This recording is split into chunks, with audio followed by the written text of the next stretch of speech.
Ramadan, Ramadan, Ramadan ya Habib.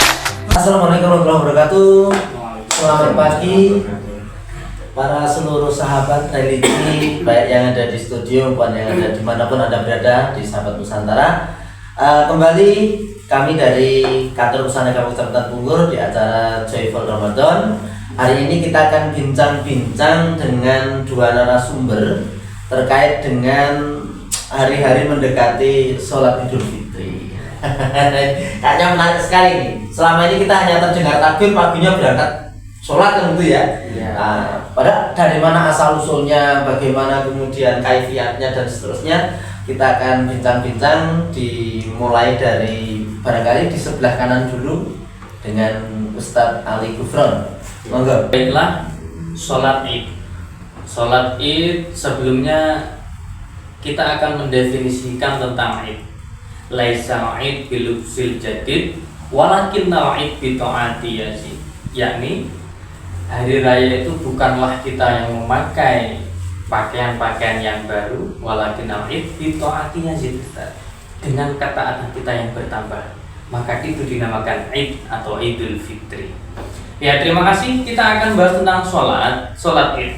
Dalam kitab Kifayatul Ahyar Syekh Taqiyuddin ini menyebutkan bahwa wassolatul masnunah khomsun. Jadi ada sholat yang disunahkan itu ada 5. Yang pertama al-idani. Nah, yang pertama adalah ternyata sholat id, sholat Idul Fitri dan juga sholat Idul Adha. Nah, sebelumnya ini dalam syarahnya dijelaskan muraduhu bil masnunah, yang digendaki dengan kesunatan ini apa? Allati tusanulaha al jamaah, yaitu sholat sunnah yang dilaksanakan secara berjamaah. Itu ada 5. Aidani, kusufani, wal istisqa. Itu apa? Sholat Idul Fitri, Idul Adha, sholat gerhana matahari, gerhana rembulan, dan juga sholat istisqa. Mungkin dalam penjelasan lain akan ditambahkan oleh beliau Ustaz Joher. Baik, disyariatkan bahwa sholat id itu sunnahnya muakkad malahan, gitu ya. Mendekati wajib. Ya, sangat dianjurkan. Sangat dianjurkan. Karena Rasulullah itu amar rajul wan nisa ayat 7 lah. Maka Rasulullah itu menganjurkan laki-laki dan perempuan semua datang ketika id. Di hari sholat ini memang ada beberapa yang disunahkan. Makanya ada bab khusus istibabul husni wa tazib walabsu asal usia. Ini disunahkan mandi, berpakai pakaian wangi, memakai wangi-wangi, juga termasuk memakai pakaian yang baru. Itu walaupun bukan berarti laisal id liman la bisal jadi ya gitu. Memang sebagian orang kalau hari raya mesti harus bajunya baru, berbaru-baru, Iya. Berbaru-baru ya. Tetapi nilai takwanya nggak nambah. Oh iya. Gitu ya, katanya. Oh, yang nambah bajunya. Cuman memang disunahkan pakai Iya. baju baru di hari raya, karena Rasulullah SAW di hari raya 2 itu baik Idul Fitri maupun Idul Adha, Rasulullah itu memakai baju baru. Tapi sayang gini Ustaz, kadang kita bener baru, cuman kadang tidak diniatkan untuk mengikuti sunnah. Iya. Karena gengsi, karena lebaran, ya malu, karena apa. Padahal itu kesunahan, tapi tidak diniatkan untuk itu. Sebenarnya kalau diniatkan juga mendapatkan pahala ya, baju baru. Jadi sekaligus budaya, misalnya di Indonesia ya, masyarakat kita ini budayanya dari dulu kita masih kecil itu memang dibelikan pakaian baru. Sampai gimana caranya orang tahu nggak baru. Walaupun saat itu tidak berorientasi sunnah, ya, tapi ada budaya gitu. Jika sampai sekarang ini ya orang yang sudah tua sekalipun sama cucunya masih dibelikan lagi yang baru gitu. Atau barangkali nggak harus baju gitu yang baru. Apa baju baru atau berbaru-baru gitu ya? Lebih kemana itu? Iya, baju baru kalau dalam terangnya adalah baju ya. Langsung manusia. Jadi baju yang lebih bagus, karena Rasulullah SAW itu karena anak Nabi SAW karena yang basul burdah ibrah. Rasulullah itu pakai baju buatan Yaman yang paling indah, yang paling bagus, Yang paling disukai. Iya, yang paling disukai yang biasa pasangan juga seperti itu.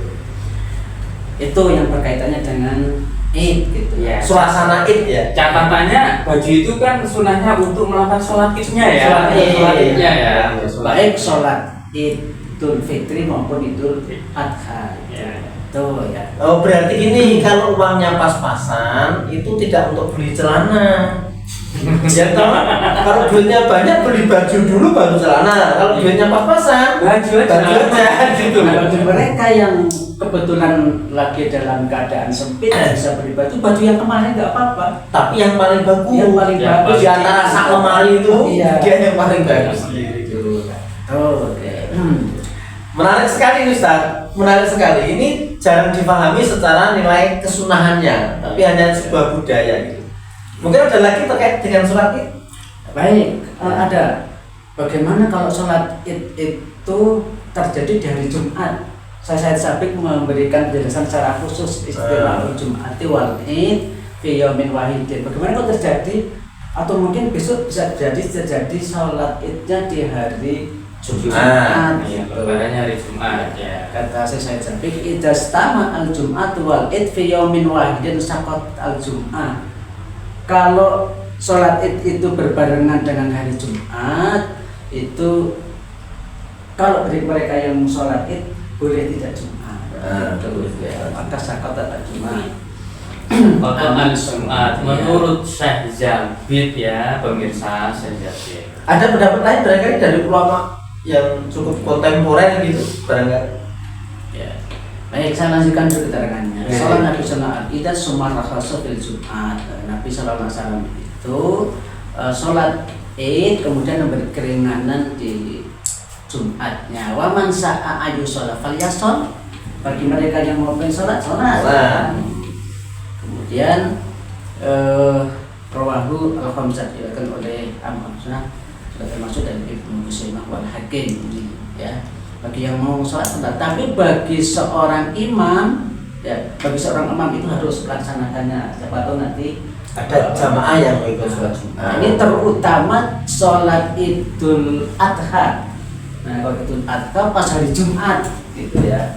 Kemudian daging kurbannya banyak yang ditangani. Boleh ya. Boleh untuk tidak sholat Jumat kalau dia hadir di sholat Id. Yang repot ini sholat Idnya itu dia bangun kesiangan, siang di situ nggak ada orang Jumat, dua-duanya nggak ikut ya kan? Gitu. Tapi tidak main kayaknya kalau udah hari Lebaran itu kayaknya Nggak tidur dia. baik, kita lanjutkan sekarang. Apa kesunahan lain di sholat Id itu? Al-aklu qoblal hurud fil fitri tuna adha. Iya. Sunnah makan dulu sebelum untuk sholat Idul Fitri. Ya, kemudian bukan sholat. Kalau Idul Adha makanya Sholat setelahnya dulu baru makan. Jadi begini ya, kita tambahkan bahwa kenapa kita disunahkan untuk sarapan lah bahasanya. Sebelum berangkat ke masjid, ke lapangan kita melaksanakan Id, kita harus makan terlebih dahulu minimal. Ya, untuk membedakan bahwa kita hari ini sudah Lebaran, sudah Idul Fitri, tidak lagi tidak lagi puasa. Fitri namanya makan, fitro itu kan namanya makan. Jadi ya nanti kita yang Lebarannya makan dulu sebelum berangkat sholat Id seperti itu. Tapi kalau Lebaran Idul Adha itu sunahnya nanti setelah sholat Idul Adha. Jadi bedanya seperti itu. Iya. Dan ini adil sebenarnya. Kalau Idul Adha itu pagi-pagi selama sepanjang tahun dia kan sarapan. Nah hari itu dia tidak sarapan, Iya. supaya beda kan. Sementara Idul Fitri sebulan itu pagi nggak sarapan. Ya. Pas hari hanya sarapan. Itu hari berbuka sehingga disegerakan ya gitu ya. makanya disunahkan makan terlebih dahulu. Di kitab ini jelaskan yusanu aku tamaratin witron. Disunahkan makannya itu ganjil.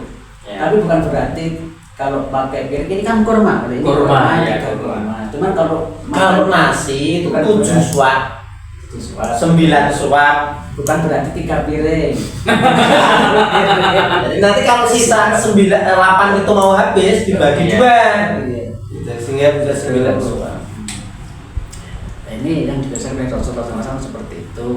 Jadi dia makan terlebih dahulu di sholat Idul Fitri, kemudian wa ta'khiru dzalika fi Idul Adha.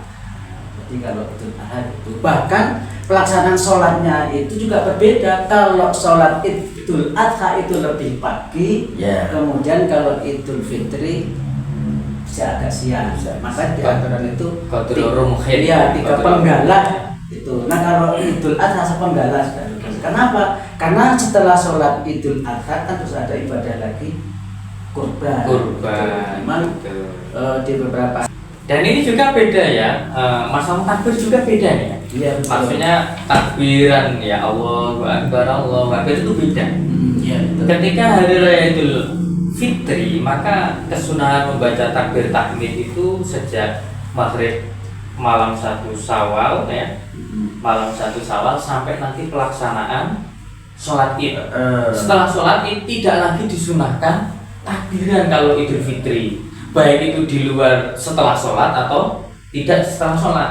Tapi kalau Idul Adha itu mulai Lebaran Idul Adha itu sampai hari Tasyrik. Iya, 3 hari.